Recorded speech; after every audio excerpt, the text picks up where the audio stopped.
Avant tout, il faut dire que chaque fois qu'il y a eu l'élargissement d'une institution européenne, que ce soit les communautés européennes que l'Union européenne, il y a eu des débats énormes dans les pays qui sont déjà membres et dans les pays qui étaient candidats. Pensez à l'élargissement vers la Grande-Bretagne, ça ne s'est pas fait facilement, ou vers l'Espagne ou le Portugal, ou bien entendu vers les pays de l'Est, de l'ex-bloc soviétique. Donc les débats sont normaux. Il y en aura toujours, et il y en a toujours, et il ne faut pas se leurrer, parce que les mêmes types de débats existent dans les pays candidats et dans les pays membres.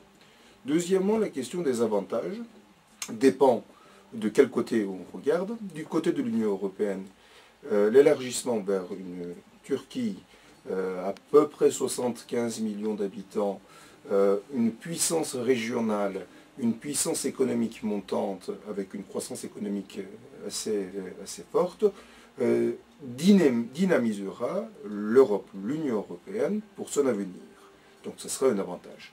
L'avantage pour la Turquie, ce sera l'achèvement de son ancrage vers l'Occident. C'est un projet civilisationnel qui dure depuis 150 ans à peu près, et donc une alliance forte et finie finalement avec l'Europe occidentale. C'est le but, c'est le projet civilisationnel des Turcs.